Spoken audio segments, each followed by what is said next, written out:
Welcome to the show, everybody. We have an amazing guest lined up today, and I'm going to introduce him in just a minute. But first, I want to share with you a word from our sponsors. The Pressing the Limits podcast is brought to you by ZionMissionaryChurch.net. And there you can listen, you can watch messages, you can share prayer requests, or even find out how to plan a visit. And also by NeuroPowerSource.com. Now, these are resources for your mind, body, and spirit. And you're going to find all the recommended gear that I use, including the Iron Neck, Be Strong bands. You'll be sure to want to check it out. Now on to our guest. I want to introduce our guest today, Mr. Bas Rutten. Now, Bas is a mixed martial artist, karate and Taekwondo black belt, Muay Thai fighter. He was UFC Heavyweight Champion, a 3-time King of Pancrase world champion, and finished his career on a 22-fight unbeaten streak. 21 wins, 1 draw. Now, Bas is also in the UFC Hall of Fame. He has many appearances on television, which we'll talk about. He was featured in the movie Here Comes the Boom. He is the inventor of the O2 trainer, and he is what I would call an innovator in the world of fitness. Welcome to the show, Bas Rutten.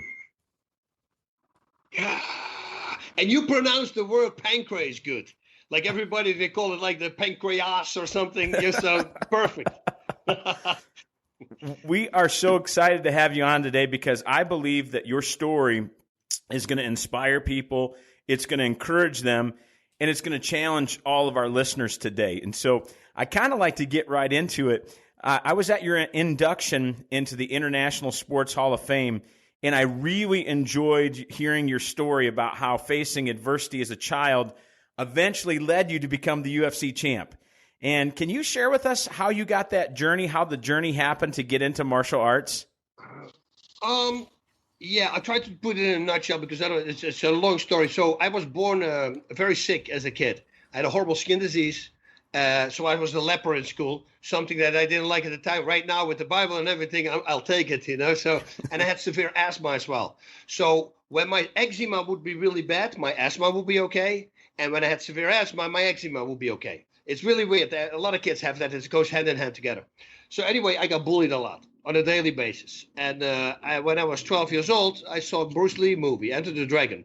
And I realized that if I become like that guy Bruce, you know, I could take care of the bullies. So I asked my parents for many years, took 2 years to convince them because they thought martial arts is violence. And they finally said yes. And I started training, and I was very fortunate. I had this beautiful neighbor girl, and she was dating one of the cool guys in town. And he took me under his wing to the adult Taekwondo classes. That was the sport at the time, the martial art Taekwondo. And I started training with the adults, and within months I started beating the adults. And then I heard these adults talking about me in the dressing room, in the locker room. Man, did you see that kid, Bas? You know, so as a kid, when you only hear bad things and suddenly hear adults talk good about you, you tend to believe the adult. So I realized that I was better than I thought I was. And then I got into a street fight with the biggest bully in my school. 6 of his friends surrounded me on their bicycles, little kids, right? And he came out to the middle, so I couldn't escape, and I knocked him out, 1 punch. And that was it. But I broke his nose in the process. That was not so good because that meant the police was called. Normally in Holland, they don't file a report. Well, it was something you have to go to the doctor to set it, yeah. Now the police was called, so they, of course, showed up at my mom and dad's doorstep, and they took me off right away because it was confirming that martial arts was violence. I have to say, though, I never told my parents that I was bullied because my mother had so much work with me. I mean, she would mummify me every single night, you know, for my eczema with creams. The family would send in old bed sheets, which you could rip up to bandages, and she would do it. In the middle of the night, I would scratch it off because it would itch so bad, and I had to do it again. So she had a lot of work with me, and I didn't want to be another bother that, that they were bullying me. So because I'm pretty sure that my dad would have known, he would have kept me on martial arts, but I didn't. Anyway, then it took a little bit. When I was 20 or 21 years old, to move out of the house, started doing Taekwondo, started doing some form of karate, and then 6 months later, I started Thai boxing because I wanted to compete at full contact Thai boxing. Started doing that 2 months, 3 months after I had my first Thai boxing class. Went through all my opponents, pretty easy actually. Some things happened.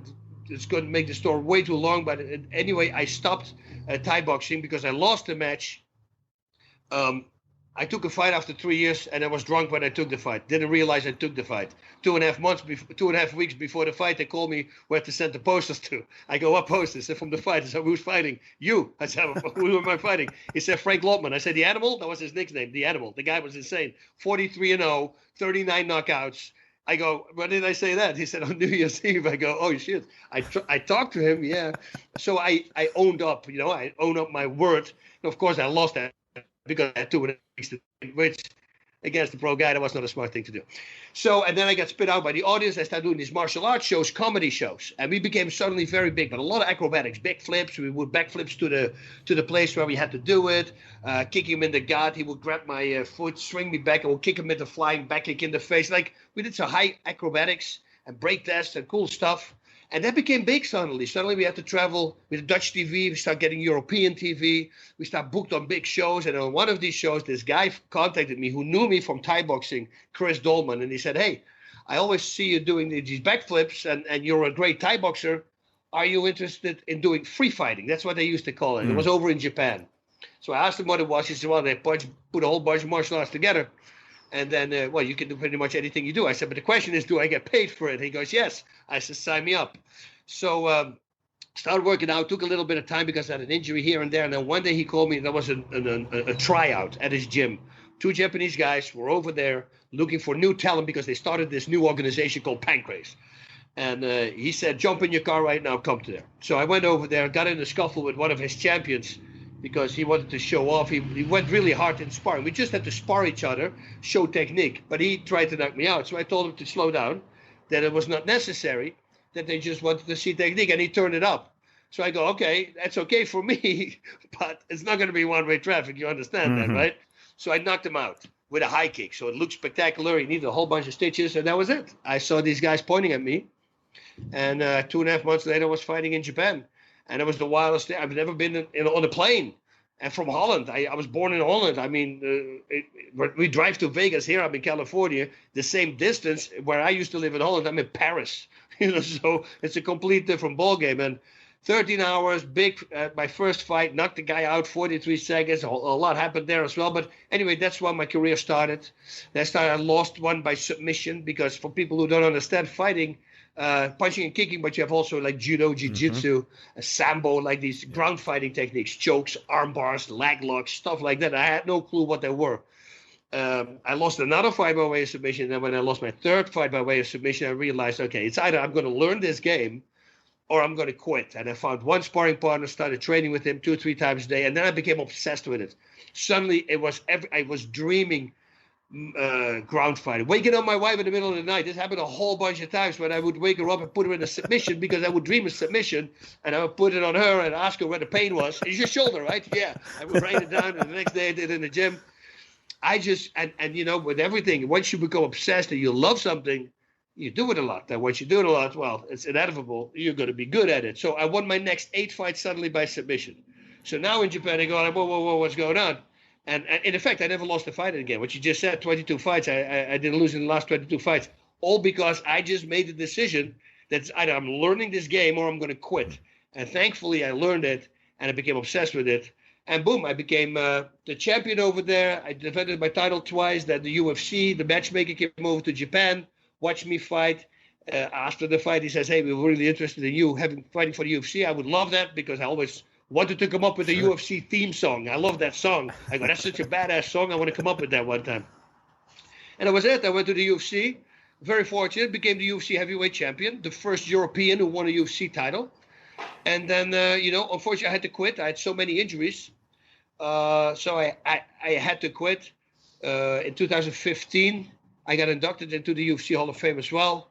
And that was pretty much it. And from that moment on, I started doing movies, shows, TV. I had a TV show on TV for 9 years, a live weekly show about mixed martial arts. That was a very cool show, but also I worked with Kevin James a lot. I was on the show Kevin Can Wait, and of course all the movies pretty much that Kevin did, pretty much been in every single one of them. He always wanted me in, so I'm very fortunate to have him as a friend who put me in his movies.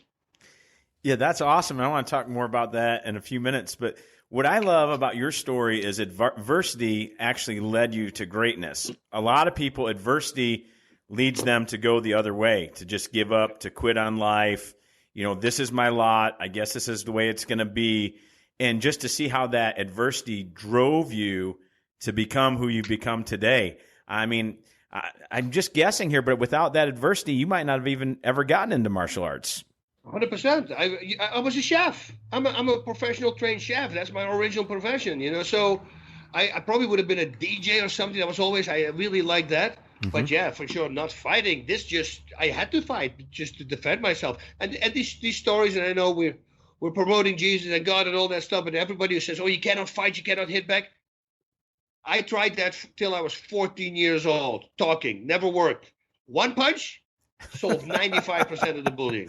Absolutely. And cause and effect. Now they know that's how it feels. You see, not so fun, right? You see, so I'm telling you, I helped those people as well that bully. I don't think he bullied anybody else after me. I tell you that. So either. I love that. And, talking about the punching, now you were a dominant MMA fighter, and especially known for one thing. Everybody talks about this. I have to ask you, the liver shot.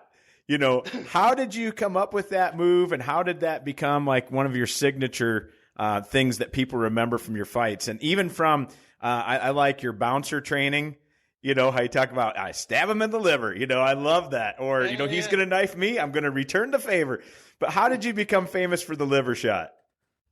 It's very easy, because I was a great type mixing everything up, great karateka. And I would beat everybody in my gym. Nobody could touch me.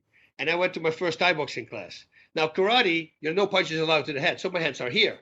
So as soon as somebody hit me in the head, and I'm sparring with this A-class fighter, which is a professional guy, because I thought I'm going to kick everybody's butt. and so as soon as he hit my head, of course, I cannot go slowly up if a fast punch comes. So you overcommit, exposing the body. Yeah, and him being the pro, he found out very fast, wait a minute, if they do that again, I add a body shot. And that was it. I was on the ground. Never happened to me. I couldn't talk. I couldn't speak. What is this? And then he said, this is the liver shot. And then, that's where my love for the liver shot came from. And then I had Ramon Dekkers. Ramon Dekkers was a friend of mine. I looked up to him. He passed away, unfortunately, a couple of years ago in 2013, I believe.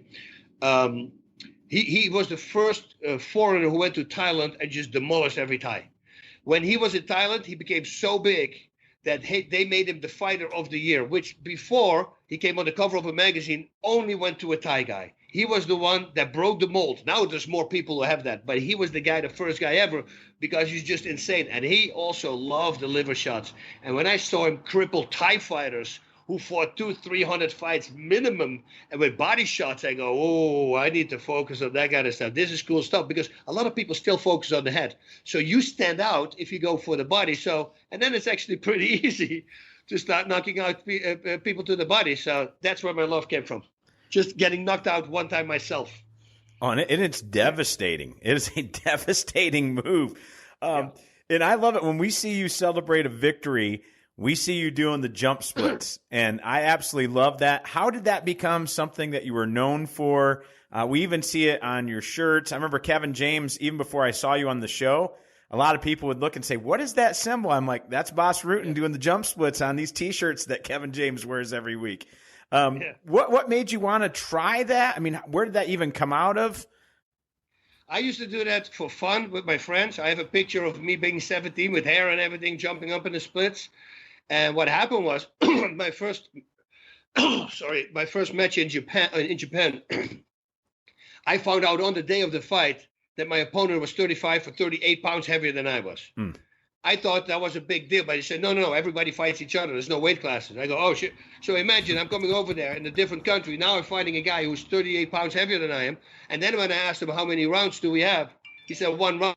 And they go, how many minutes? He goes, 30. I go, you see, so that put a lot of pressure on me. So when I knocked that guy out in 43 seconds, I was so happy. I don't know why. I just jumped up to the audience in the splits, which immediately became, after that, it became my trademark. Now it was the Rutten jump. And now I had to do it, but I knocked out my second guy. I just walked away. And they go, no, you have to do the jump. I go, what do you mean? He said, last time you jumped, you got to do it again. I go, okay, good. So that's where it was born. It was just euphoria. I was just so happy that I won the fight. And I just jumped in the air from happiness. I mean, it is definitely awesome, something to see. And Did you always have that good flexibility, or is that something you really had to train for? Yeah, no, I'm always been my dad's side of the family. They're all gymnasts and track and field guys. So we're if you see my brother, he's almost looks the same as me physical wise. He didn't train for 35 years at all. He smokes cigars and he drinks whiskey, and he's a lawyer, so he's working all day long. And if you see his body, you're gonna go, "This is crazy." I mean, if I would train him 2 months, he would look exactly like me. That's how crazy it is. So we're very blessed with good genetics for my dad. Now, power is so important in athletics, and in my shows, I break stacks of concrete bricks and stuff, but that is nothing compared to the power that you demonstrated on Sports Science when you ruptured a spleen. Your punch was measured at 1,300 pounds of force. And I just have to ask you, how did you develop your incredible power? I mean, your power is just unmatched. So what did you do to develop that? I'm been the guy who breaks everything down in my head. I want to know exactly why it has to be that way. And in fighting, a lot of things I don't do, like they twist the hands and the punch. It makes no sense to me. It's not like because I listen to others who say you have to do it, but if I realize it doesn't do anything for you, actually works against you if you think about it when I break it down.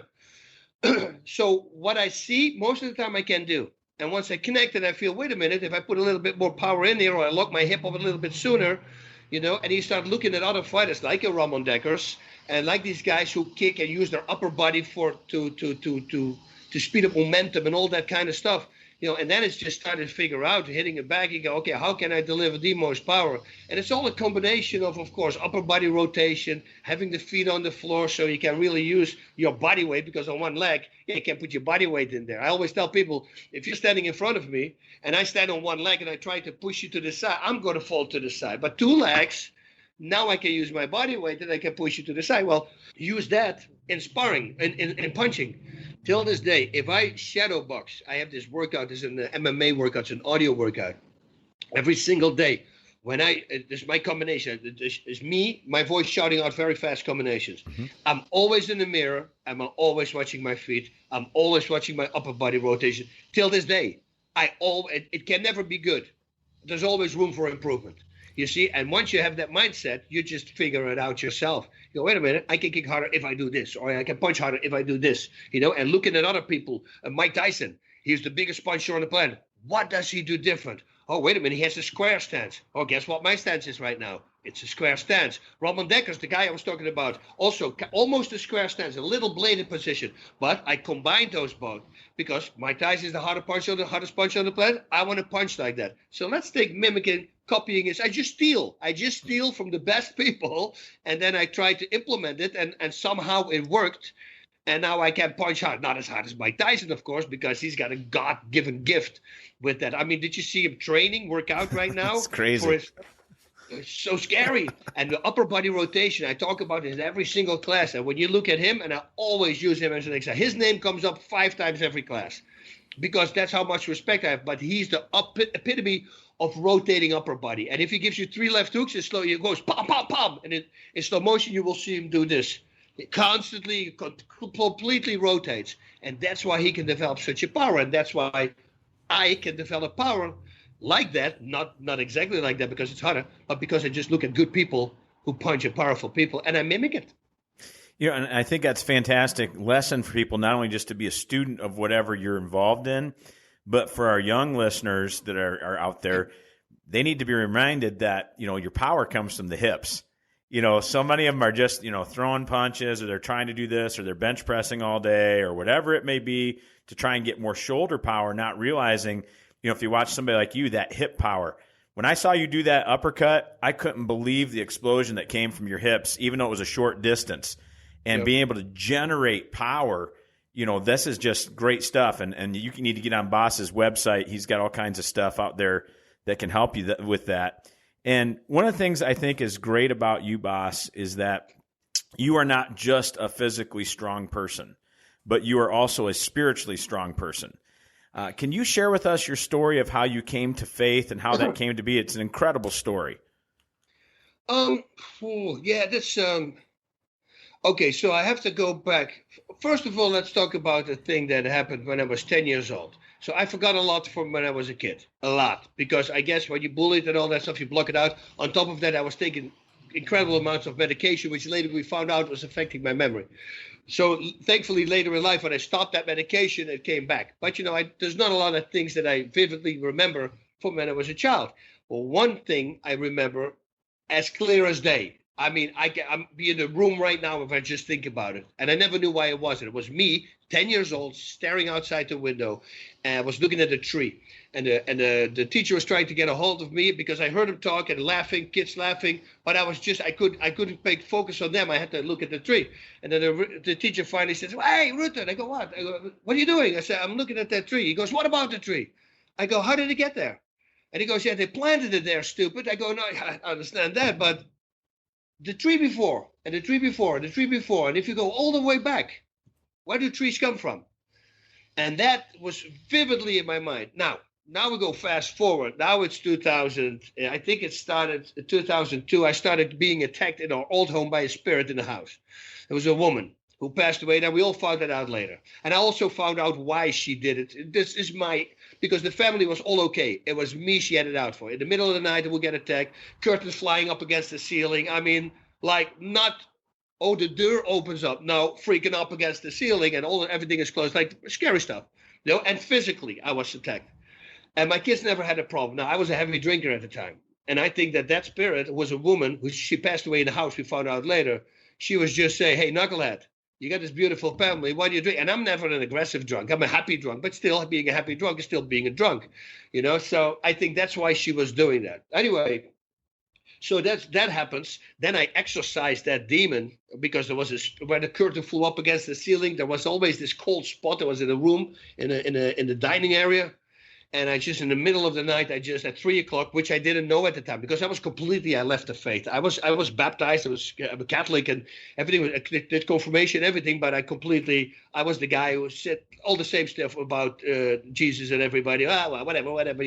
I was that kind of guy as well until this started happening to me. So now I knew there was evil out there. And once there's evil out there, there's good in order to beat that evil. So it started like that, slowly, but she's coming back. Then we moved to a different house. We come in this house. The first night after we slept, my daughter comes down and I said, "How was your first night here?" She says, "It was good, but I had a visit from two boys." And I go, "Excuse me, a visit from two boys?" "Yeah, two." I said, "What do you mean? How old?" And she's 17, 18 years old, and I go, "What happened?" I don't know. They passed away, Dad. And I say, "You're not freaking out?" She says, "No, they felt good. One of them wanted to keep playing. And I asked her, "Can you please leave me alone?" And then they let me sleep. So I'm freaking out. I go on the computer. I say, "Did ever an accident happen here?" And the first link that pops up right here next to my house, 4 kids drove through a wall. 2 of them died, 2 boys, 17 and 18 years old. I look outside and there's a hole I saw where they fixed the wall. And I go, okay, so now I knew for sure this is not it. This life is not it. Now I'm doing the movie with Kevin James, Mall Cop 2. And he has this friend come over, a theologian. It's Leo Severino. A very good theologian, and he was going to do a talk, and he said, "Hey, boss, why don't you sit in on this talk? There's free time. We have a cabana. There's air conditioning. You can smoke a cigar, drink a Coke. Listen." I said, "Sure." And this guy starts talking about the leaf fell from the tree. That's the first thing he said, and then he said, "Okay, this leaf just reached its end destination. Let's go backtrack that leaf." And he says he goes back to the branch, and then he goes the tree before, and the tree before, and the tree before. And I'm sitting there, and I go, where do I know this story from? And then I realized that was the same thing he's doing that when I was 10 years old. So I realized that God planted a seed in my head. And then he did that also with the spirit attack and the curtain flying around. And the whole family saw her. They can describe what she looked like. The kids, what happened here? I go, oh, okay, now I realize. And when he started backtracking that, getting eventually to a solid proof of the very existence of God, now he had my attention, So I go like, okay, so now I knew this is a design, we're designed. And it was not a big step for me to go into that because somehow I always thought that we've been I never believed in one cell that becomes this. There's no way. There's simply no way. If you break that down, good luck. That's never going to happen. Not with one cell. And if it was one cell, they have to admit it's a very intelligent cell. There you go. And then back to God. You see, so we're always there. But I thought that we were put on this planet by us from the future. That was always, I had somehow that idea. So for me to make the step and say, oh no, we are created by the creator, that was a very small step to make. And that together with the attack of the spirit and all the stuff that I said, yeah, that made me. And then I started getting into the faith. And then I started suddenly, and my life started changing like on an instant. And my wife saw it. And I remember I coming home, and my wife has always been like, I don't need to go to church. She was baptized. She didn't do a confirmation. She said, I'm a good person. I treat everybody. I'm pretty sure it is heaven. I'm going to go to heaven. And so she never had to go to church and all that stuff. So when I came home, and first she started laughing because she knows me. I get this ADD behavior. I'm going to be interested for 2 months, and then it's going to be boring and I'm out. But not with this. It stuck, and I got more interested, and it started consuming a lot of my time. Not consuming it, opened it up actually, because I started putting things away. I mean, I spend 2.5 hours a day now almost. I mean, I'll do a lot on it, like every morning. But anyway, so she thought I started really getting into it, and I started changing, and she started changing. And then suddenly I came home and said, honey, I'm sorry. I know we married already twice. I want to get married again, but this time I want to marry for the church. And she said, okay. So the next day I'm trying to get a hold of her, and I couldn't get her. So she calls me back 45 minutes later. I said, where were you? And she says, I went to mass. And I go, excuse me. Yeah, I went to mass, and I just signed up for RCIA classes because I did my confirmation, but I did my baptized, but I didn't do my confirmation. So what immediately was, it was immediately accepted by her. But for me, it took a lot of things to happen. But as soon as I told her, boom, she was all in. And then we got married for the church again. And, everything. Yeah, when you tell this to people, people go like, it takes so much time. And I spend so much time on it right now, but I have so much more freedom and more free time. It's really amazing how that works. Once you start doing things like that. For instance, we did the Exodus 90. You heard about that too, right? The 90 days. Oh, look into that. Exodus 90 there's Lent on steroids.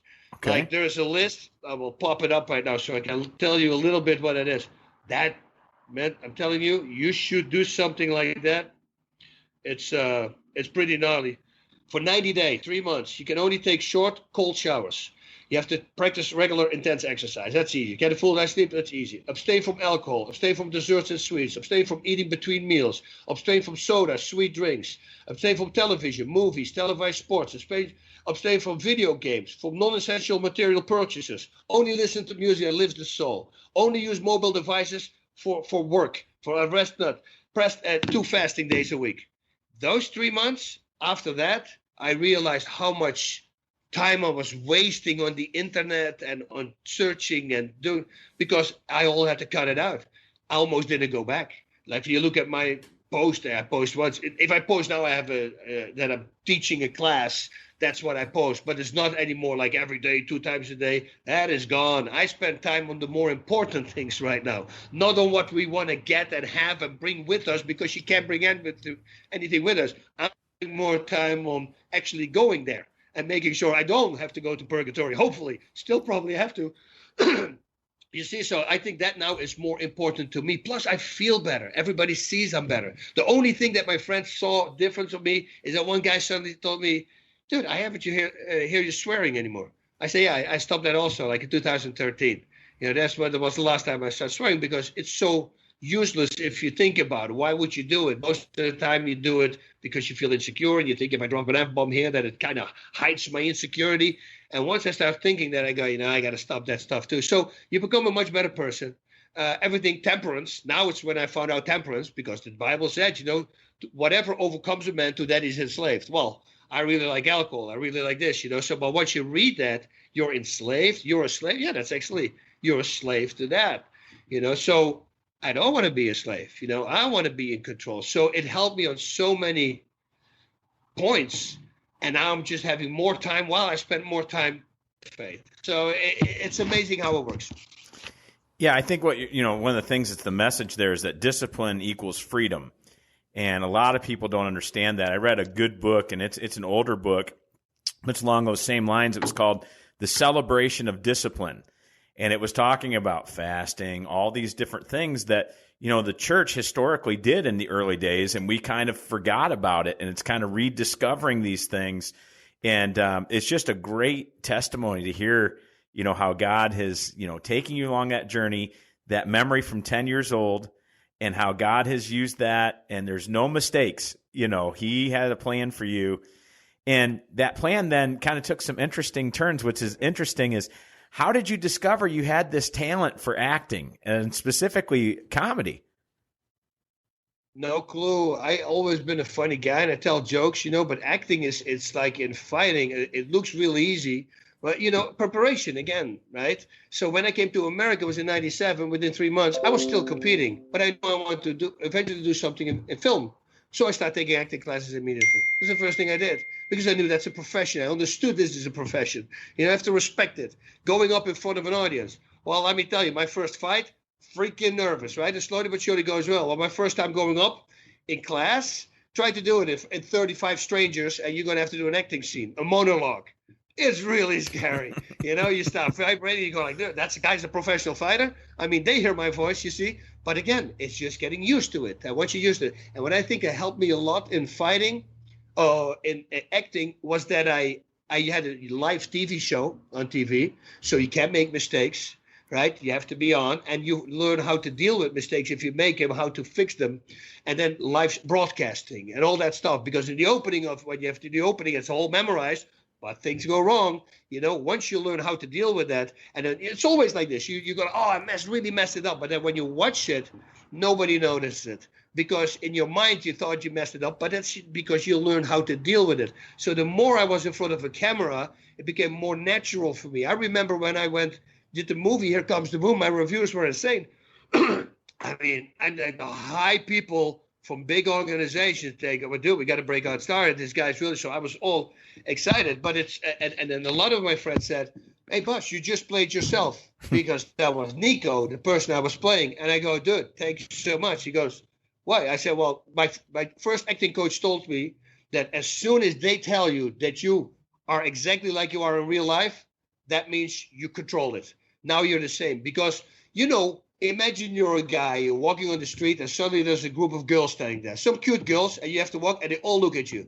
You start walking different, right? You start behaving different. You try to be cool. We do these crazy overthinking things in our head, but you're not natural anymore. I can tell you that. That all changes. And that has with everything. So it's easy in front of a mirror to practice your lines, but now do it with 3 cameras in the face, and now mess up a shot, and on a high-budget movie, that's $35,000 down the drain when you mess it up.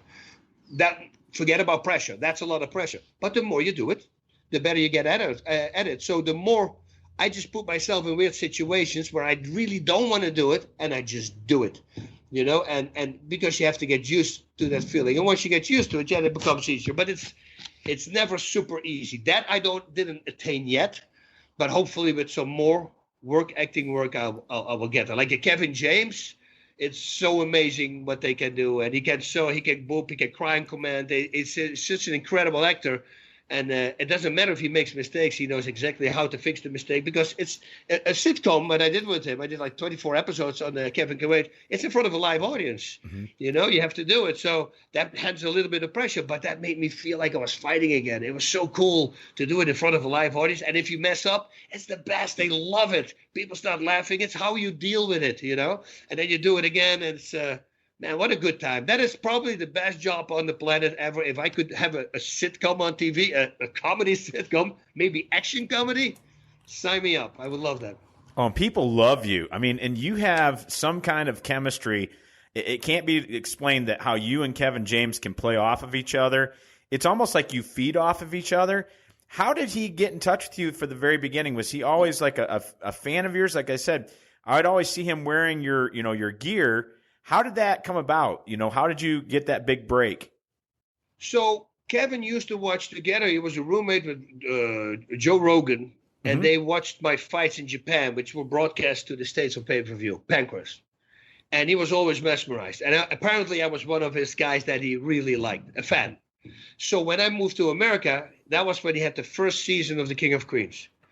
He found out I was in America, in Beverly Hills, which is close to the Sony studios. I'm talking 2 miles.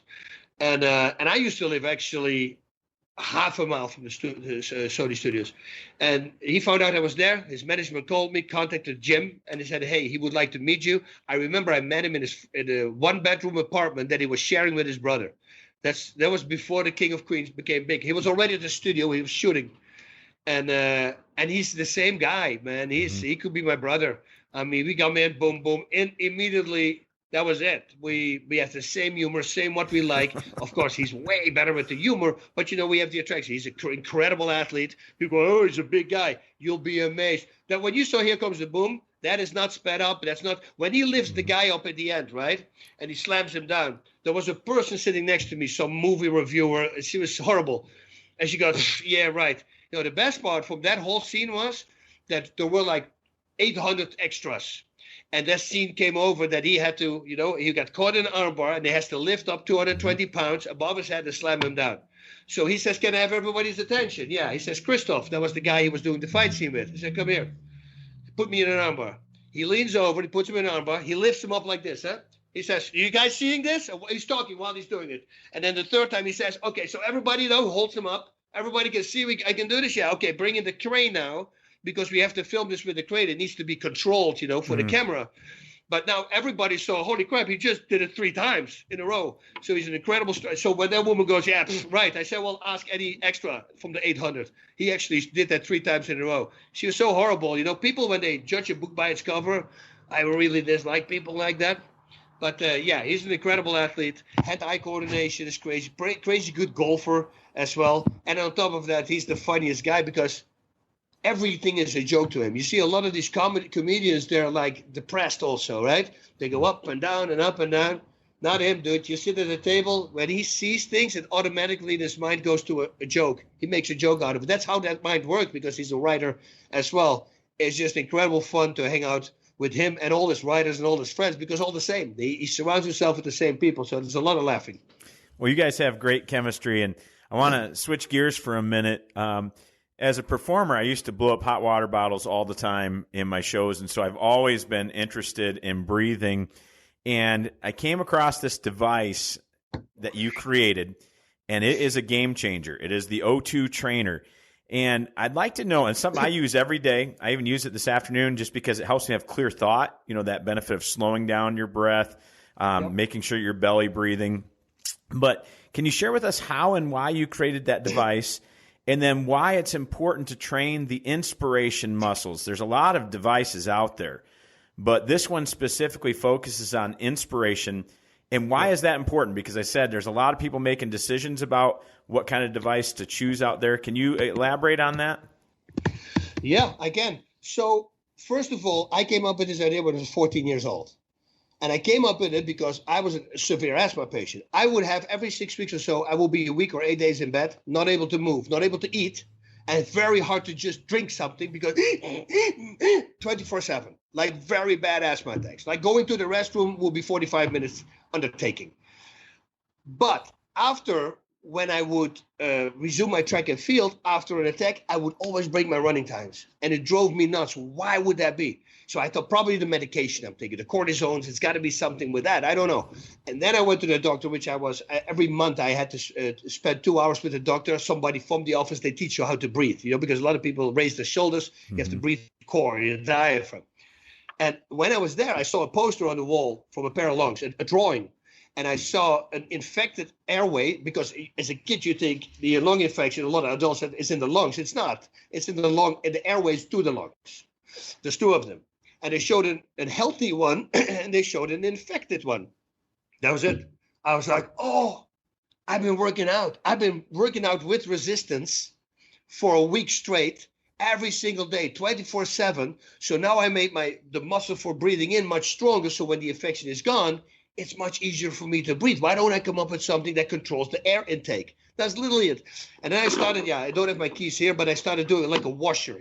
Bolts, washers. Mm-hmm. I started with washers, putting it in front of my teeth, trying to breathe into it. It's super dangerous, of course, because if you open your mouth and shoot in your lung, well, you're dead. It's a very dangerous thing. So, but it was always in my head. And then finally, a bunch of my friends at the end, I won't go into that because it takes a long time, but they say, hey, you got to make it. Somebody's going to come up with that crazy idea that you have. We called it the Ruttenizer.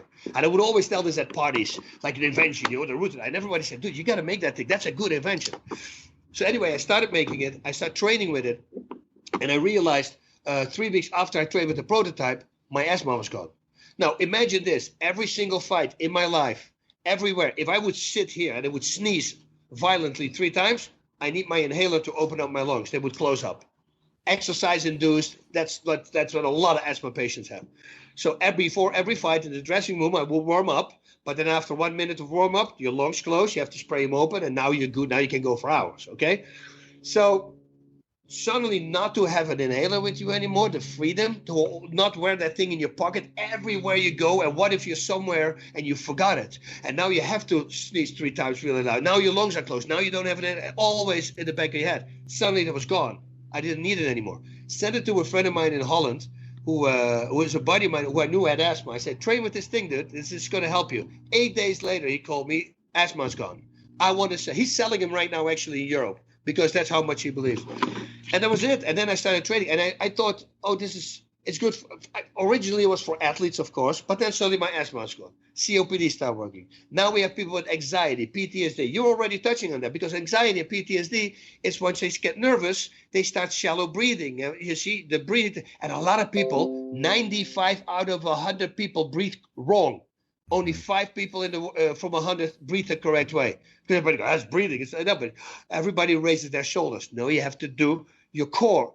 Now, if you train with the auto trainer, and especially if you do the breathing exercises with it, you force yourself to breathe with your diaphragm. Because if you try to pull air in by lifting your shoulders, you can't. You have to use your core. So now suddenly people, they go like, dude, I used it one time and right away I broke my running time. That's not possible. I go, it is possible because you were breathing wrong. And now it taught you, oh, wait a minute, I'm breathing with my core. Just that by itself is already doing a great thing. Now, I don't know if you saw my last video, what I did. This is like last month I did in April. So I started 2 years ago doing daily breathing exercises. By the way, I switched to breathing exercises because 4 gold medalists are doing it as well. I cannot say the name anymore because, of course, they want money. But trust me, their trainer trains them, and they only use 30 repetitions in the morning with the auto trainer. So I was on setting 11. I won't go into it for now. Just imagine setting 11. It took me 3 minutes and 45 seconds to complete my 30 repetitions. It's the only thing you need to do a day. 30 repetitions. That's it. So now I'm, of course, much stronger. I'm at the toughest setting. I do it within 3 minutes. I'm just blowing everything away. I broke the records from 2 cops. They've never seen expansion like with me. They say that's unheard of. I've never seen. You're breathing at 168%, they say. Like the normal person is 100%. I don't know how you do it, but it's because the auto trainer uses those muscles. So for fun, in April, I said, you know what? I'm going to use that same setting 11, and let's see how fast I do it now. 55 seconds. I went from 3 minutes 45. Think about that. To 75%. It's not a, people go, oh, 20% stronger. That's great. 75%. And people go, now, oh, I don't believe. Go on my Facebook page because that's the good thing about me. I post my daily repetitions every single day for the last 2 years. You can literally go 2 years back and you see that video in where I write, I said 11, it took me 3 minutes and 45 seconds. And now I do it in 55 seconds. Now, and the reason why I don't do resistance in and out is because if you have resistance breathing out, you can never completely empty your lungs because you're breathing with resistance. And then if you breathe in again, what you're doing now you're, let's say you breathe the middle, you don't use your whole inspiratory system, you hold the middle because you breathe out before the end and you inhale again because you need air. So if you don't have resistance while breathing out, you can completely empty your lungs. And if you completely empty your lungs, you can completely fill them back up with air again. So this is how I got in contact with the scientist from the gold medalists. He wrote a very bad review about my competition. And my lawyer called me. And he said, hey, did you read the review from your competition? I said, no, but it's a bad review, right? He goes, no, because you can't control air in and out. You can do, if you do it separate, it's good. But simultaneous is bad. And he goes, man, I said, find the name of the guy. I will send him an auto trainer. And he goes, I swear. He says, you want to do that? What if he writes a bad review about you? I said, we're curing asthma right now. It's not going to be a bad review. It's going to be good. So he calls the guy. And this guy, when I was able to tell the names, these are big names. And he said, hey, I'm representing Bas Rutten. The guy goes, oh, auto trainer. We're already using that. Boom. Now I get in contact with this guy. And he has like 18 published medical journals about inspiratory muscle training and what it does for you. Now I suddenly have 18 published medical journals, which for the people at home, that means it's 100% proven. Like if you read the product and it says clinically tested, don't buy that product because if it was good, it would have said clinically proven. It's just a way for them to put the word clinically in there, and then people go, oh, clinically, yeah, but it was a test. What was the result of the test? That's what you should ask. But then they buy the product. You see, this is clinically proven what it does. And that's when people start, now suddenly it starts catching fire, and especially with the COVID-19, now people are, wait a minute, this thing really works. So it's all mouth to mouth. In the beginning, they think it's, if you go to a Facebook page, it's called Bas Rutten's O2 Bootcamp. It's a private Facebook page where all the O2 trainers go to. And that's where I post my daily repetitions of me doing the 30 repetitions. And then you can read. Somebody comes in, hey, I would like to buy this product. What do you guys think? And you should read the reviews from people who jump on him. Dude, change your life. What you said, game changer. It's a complete game changer. It is, and you don't have to pause for the exhale. I mean, that's such a big thing. And I tell you, if you want to train the expiration muscles for some kind of feat of strength, do it separately, because that's what I had been doing. I had been doing both. And so what happens is you get this big inhale, then you're totally changing gears, and the resistance, you can push out a lot more than what you can take in. It was just kind of not productive. And by doing this, I mean, this carries over for musicians. This carries over for, your emotional stuff. I mean, there's not anybody who can't benefit from that. And so I encourage all the listeners to check that out. Just a couple more questions. How did you get the moniker El Guapo? Yeah. I love that. So one of my favorite movies, comedies, is The Three Amigos. That old comedy. It's such a dry humor. It's such a funny Chevy Chase, Martin, watch the movie. And the real bad guy in the movie is a Mexican guy. And they call him El Guapo. He's a very ugly guy. But all the people that he is the boss of, they're so afraid of him, so they call him El Guapo. But I never knew what El Guapo meant. So now I'm in Japan in 2000. It was the Pride Grand Prix. I was the commentator for the Pride Fighting Championships. I'm sitting at the table with Kevin Randleman, who unfortunately passed away in 2013, Mark Coleman, Ken Shamrock, and his wife at the time, Tina Shamrock, who is from Mexico. And we're sitting there, and we're talking about the movie The Three Amigos. And I'm looking at her and say, hey, you're from Mexico. You speak Spanish down there. I said, what does it mean, El Guapo? She goes, that's a handsome. Now, in MMA, I always call myself the most handsome fighter in mixed martial arts. I always said that just for fun. So Kevin Randleman, when he got up afterwards with the breakfast, he goes, okay, Guapo, we'll see you later. And that was it. Suddenly, the people who were around the table, they started calling me Guapo, and now it became El Guapo, and then, it was born. But it was Kevin Randleman who started the name, and it came from the movie The Three Amigos. That is fantastic. You've done so much in your lifetime. I mean, you have such an incredible story. You've been there. You've done that. I always think, what's next for you? What do you want to be remembered for? That's a good one. It's this is what I tell my students all the time. When you start a career, you go for. I say, just ask yourself, how do you want to be remembered? What do you want the people to talk about, and say about you when you're gone?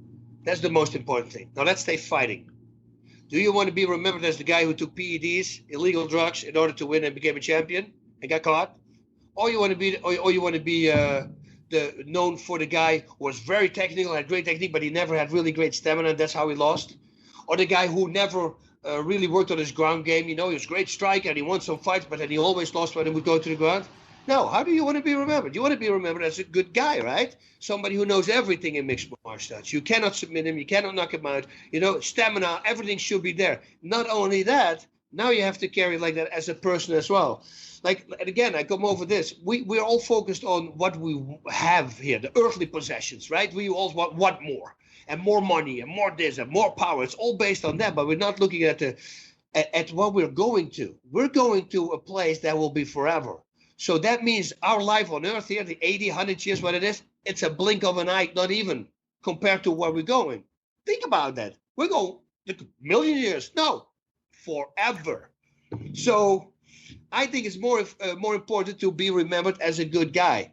In 100 years from now, I want to be remembered as a person they say, dude, that guy was a nice guy. He helped a lot of people, great friend, great parent, great father, and then at the end they can say, you know what, actually was a pretty decent fighter as well. I'm okay with that being at the end.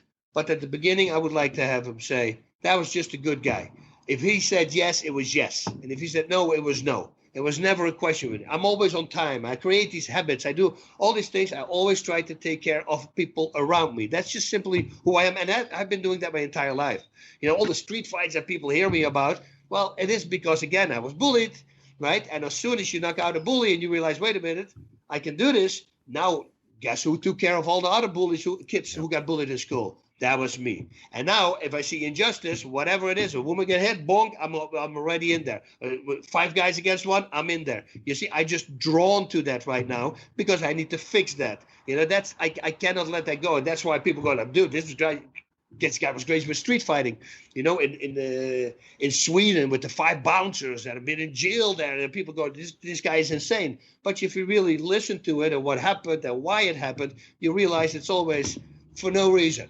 It's always either I want to help somebody, but I will never pick a fight. Last question. Where can people learn more about you, your products? We didn't even talk about, I just saw your new one. I've been using the O2 trainer for years, but your punching cardio system, you've got all kinds of videos.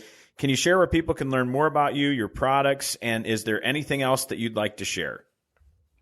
You know, yeah, the auto train is very dear to my heart because it's killed me from my asthma. It's doing such a wonderful things right now. Horn instrument players. I have a review from the sax player from the Eagles, who was 17 years with the band, and longer, stronger notes. From the SAS, Special Air Forces Service. That's like the Mossad. It's like the CIA from England. You know, I don't know these people, and they write these great reviews. So yeah. Check that product out. It will do wonders for you. It's literally, if you're at my level, it's 3 minutes a day. That's the only thing. In the beginning, it will cost you under 4 minutes. But once you get very strong, I literally do the highest setting in 2 minutes and 15 seconds. So I add repetitions to make it still a 3-minute workout. Now, the body action system, that's a punching device that took 2.5 years to make because I broke every single one of them. And they wanted to bring it out. I said, no, because it's literally called body action system, BOSS. Mm-hmm. So it's not going to go out there if you can break it. That's it. So now we have the warranty. You break the head, we'll send you a new head for free. You know, because they don't break. It's very simple. That's how strong it is. And then, you know, Facebook is most of the time. I'm an older guy, right? They do that. And Instagram, at least I jumped over that because my daughter said that's way better. I do Instagram. Instagram is Bas Rutten MMA. It's the same on Twitter.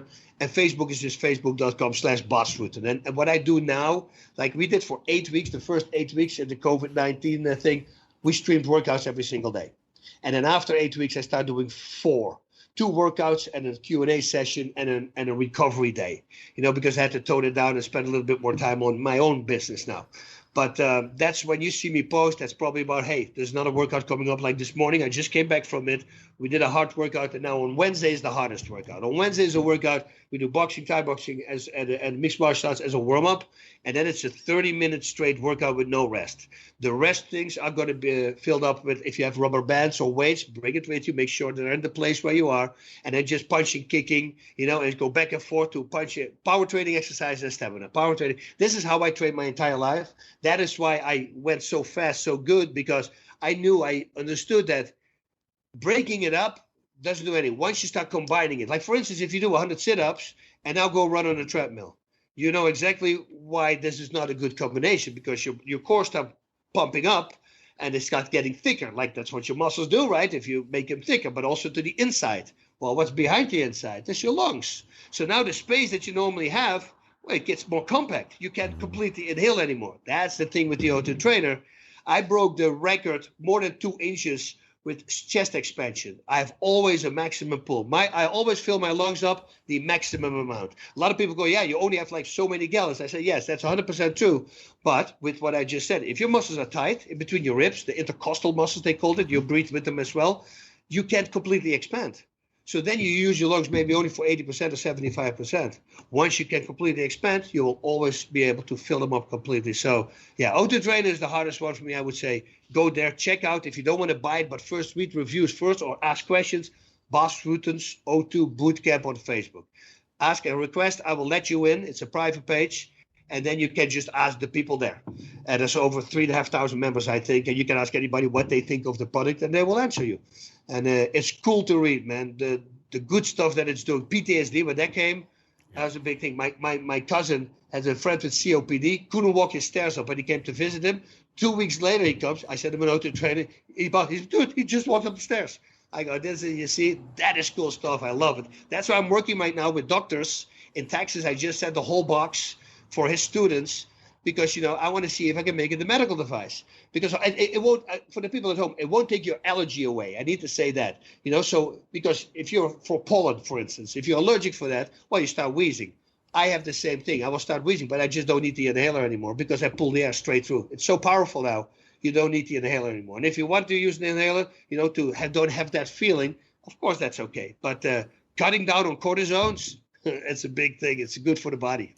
It's massive, and just teaching people to have that looser core. I wish we had time to talk about that, but we have people who have chronically tight psoas, and all these different things from sitting so long. And by doing these exercises, it can radically change people's lives. So that's fantastic. Just building good habits. Everything in my life is a habit. If you want to see what my life is, what I do every day, go on my Facebook page. From last Friday, I posted what I do. It's like a 15-minute clip. You see me going in the morning to the stretching, the praying, the meditation, and you'll see what I do every single morning. And then you realize that when it's 8:30, 8:45 in the morning, I'm already awake for 2 hours and 45 minutes. And that's when I turn my social media on. All that time before, it's all me time. It's, of course, also it's time for the Lord. Awesome. Well, I want to thank our guest today, Bas Rutten. Thank you so much for investing in all of our listeners. I love it. Thank you very much for having me and for spreading the word. I also want to thank our sponsors, ZionMissionaryChurch.net, NeuroPowerSource.com, podcast producer Drew Kiespert, video director Jolynn Thomas, head of talent relations Mr. Fairfax Hackley. Be sure to rate us and subscribe to the Pressing Limits podcast. And for more ways to watch and listen to this podcast, check out the Pressing Limits podcast website.